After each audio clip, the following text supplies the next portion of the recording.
I'm Brian, and that's Dez. And every week on PSVR This Week, we take a look at the VR games that are coming to the PlayStation Store this week. We gather up all the trailers we can find, all the descriptions we can plagiarize, and condense them down to this short video for you. Sometimes we look at delayed games, or games that are just missing in action altogether. So without further ado, here's PSVR This Week.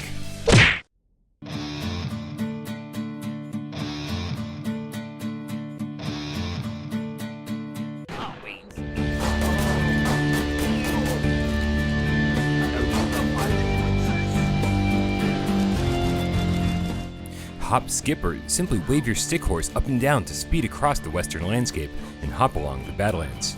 Explore high peaks and vast caverns, uncover new steeds and mounts to ride, and utilize an arsenal of weapons to hunt down the infamous Dynamite Gang. With a gun in one hand and a stick horse in the other, it's hard not to smile when you play Hop Along the Battlelands.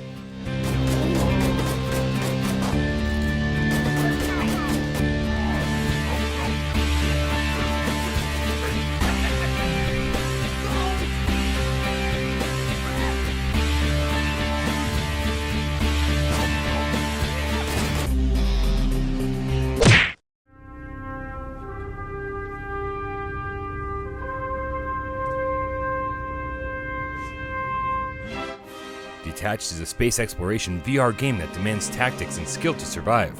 Trapped in an abandoned space station, you must race against borrowed time to find your crew before your oxygen supply runs out.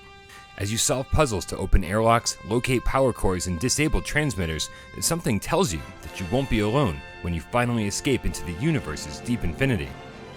If all this sounds familiar, well, it should. Detached was featured on PSVR this week and was ready for release just 2 weeks ago. But due to unsubmitted distribution forms, Detach got delayed until this Thursday, the 19th.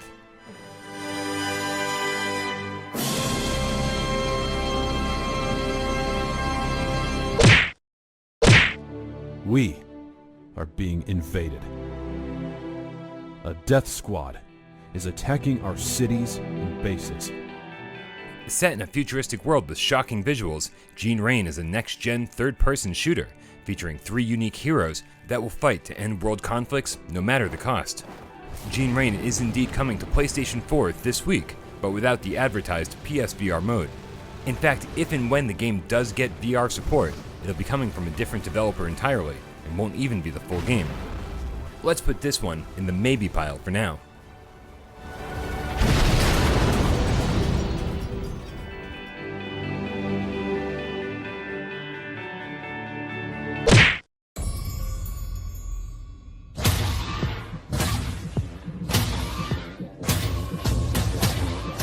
The CEO of Beat Games, formerly Hyperbolic Magnetism, Jaroslav Beck, recently shared some new details about the upcoming PSVR port of their highly anticipated game Beat Saber, noting that the PlayStation VR version won't have noticeably downgraded graphics, sound, or motion controls, calling it an almost one-to-one experience as we have on PC right now.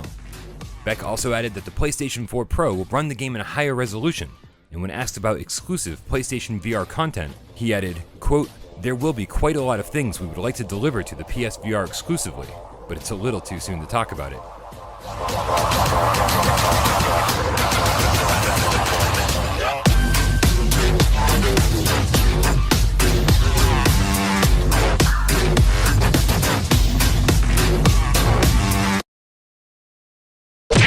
Damn. Touchdown confirmed. No hostiles in the immediate area. Though I don't see the distress beacon either. Stand by. You're not far from your original LZ. I'm sending the coordinates to your system. Roger that. Heading over there now. If you were disappointed with the recent reviews of Seeking Dawn on PC, you're not alone. The developer Multiverse Entertainment is too, and is looking to improve the game with plenty of patches and one huge content update closer to the PSVR version's launch. According to their blog post, Multiverse will be working on bug fixes, adding 5 more hours of single-player story, a weapon leveling system, new alien beasts to challenge, along with adjusting the gameplay mechanics to make Seeking Dawn simply more fun. So don't lose hope yet. Seeking Dawn might have had a rough launch, but there's plenty more on the way.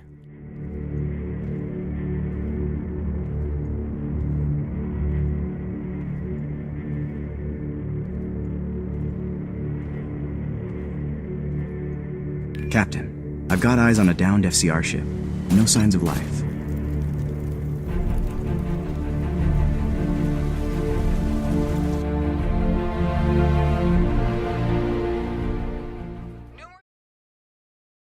Thank you guys so much for tuning in to PSVR This week.